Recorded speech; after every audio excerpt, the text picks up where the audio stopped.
Coughing എന്ന് പറഞ്ഞ് നമ്മൾ മോഡേൺ റിലേഷൻഷിപ്പിലൊക്കെ കാണാൻ സാധിക്കും. അതായത് ഒരു വ്യക്തി ഒരു ലൈഫിൻ്റെ ഒരു നെഗറ്റീവ് ഫേസിലൂടെ ഒരു ഡൗൺ ആയിട്ടുള്ളൊരു ഫേസിലൂടെ പോകുമ്പോൾ ആ സമയത്തൊരു വ്യക്തിയുമായിട്ട് റിലേഷൻഷിപ്പിലേക്ക് കയറുക. അതായത് നോർമൽ ലെവലിൽ അവർ നോർമലായിട്ട് നിൽക്കുകയും ഡൗൺ ആകുന്ന സമയത്ത് പോയി പാർട്ട്ണറുടെ അടുത്ത് പോയി സെൻറ്റിമെൻറ്റലാവുകയും അല്ലെങ്കിൽ ഒരു ഫ്രണ്ടിൻ്റെ അടുത്തോ ആരുടെ അടുത്ത് സെൻറ്റിമെൻറ്റലാകുകയും ആ വ്യക്തിയുമായിട്ട് പെട്ടെന്ന് ഒരു റിലേഷൻഷിപ്പിലേക്ക് ചാടുവാൻ ശ്രമിക്കുക എന്നുള്ളതാണ് നമ്മൾ കഫിംഗ് എന്ന് പറയാം. ശരിക്കും പറഞ്ഞാൽ നമ്മൾ പോലീസൊക്കെ അറസ്റ്റ് ചെയ്യുമ്പോൾ ഹാൻഡ് കഫ് ഇടുന്നത് പോലെയാണ്. ആ വ്യക്തിയെ നമ്മളങ്ങ് പിടിച്ച് നമ്മുടെ ലൈഫിലേക്ക് കൊണ്ടിരിക്കുകയാണ്. ഇപ്പം ഈ റീബൗണ്ട് റിലേഷൻഷിപ്പുകളുണ്ട്. ഇപ്പോൾ ഒരു റിലേഷൻഷിപ്പിലായിരുന്നിട്ട് അത് ഫെയിലിയർ ആയിട്ട് മാറുമ്പം ഒരു നാച്ചുറലി ഒരു ഇമോഷണലി ഡൗൺ ആയി നിൽക്കുന്നൊരു സമയമായിരിക്കും. അപ്പോൾ ഈ സമയത്ത് പെട്ടെന്ന് കയറി പുതിയൊരു വ്യക്തിയുമായിട്ട് റിലേഷൻഷിപ്പിലേക്ക് കയറി. ഇതിനെയൊക്കെ നമുക്ക് കഫിംഗ് എന്ന് പറയാൻ പറ്റും. ഒരു വ്യക്തിയെ നമ്മുടെ ലൈഫിലേക്ക് അങ്ങ് പിടിച്ച് വലിച്ചു കൊണ്ടിരിക്കുകയാണ്. നിങ്ങൾ ഇന്ന് മുതൽ ഞാനുമായിട്ട് റിലേഷൻഷിപ്പിലേക്ക് തുടങ്ങുക എന്നുള്ളത്. അപ്പോൾ ഇതിനെ നമ്മൾ കഫിംഗ് എന്ന് പറയും.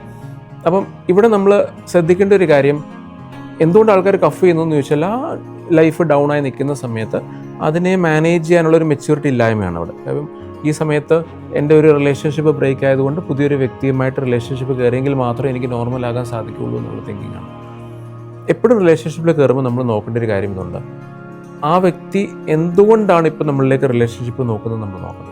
ഇപ്പോൾ ചിലർ പറയും ഞാൻ എൻ്റെ ഗേൾ ഫ്രണ്ടോ അല്ലെങ്കിൽ വൈഫുമായിട്ടൊരു ഇഷ്യൂ ആണ്, അപ്പം എന്ന് പറഞ്ഞ് കുറേ കാര്യങ്ങൾ അവരുടെ ലൈഫിൽ അവരെക്കുറിച്ച് അവർ സെൻറ്റി അടിച്ചിട്ടായിരിക്കും നമ്മുടെ അടുത്തേക്ക് വരുന്നത്. അപ്പോൾ ആ സെൻറ്റിയിൽ പലപ്പോഴും നമ്മളങ്ങ് വീണ് പോകും. പക്ഷേ നമ്മൾ എപ്പോഴും നോക്കേണ്ട ഒരു കാര്യമുണ്ട്, നമ്മൾ നോക്കേണ്ട ഒരു കാര്യം എന്തുകൊണ്ടായിരിക്കും ഈ വ്യക്തി ആ പാർട്ട്ണറുമായിട്ട് വഴക്കുണ്ടാക്കി എന്നുള്ളതായിരിക്കും. അത് ഭയങ്കര ക്രൂഷ്യൽ ഇൻഫോർമേഷനാണ്. കാര്യം ആ വ്യക്തിയുമായിട്ട് ആ പുള്ളിയുടെ എക്സ് വൈഫോ എക്സ് ഗേൾ ഫ്രണ്ടുമായിട്ട് ഒരു ഇഷ്യൂ അവിടെ നടന്നിട്ടുണ്ടെങ്കിൽ ആ ഇഷ്യൂ നമ്മുടെ ലൈഫിലേക്ക് ഇവൻച്വലി നടന്നു കയറി വരും. നമ്മൾ ക്ഷണിക്കേണ്ട ആവശ്യമൊന്നുമില്ല.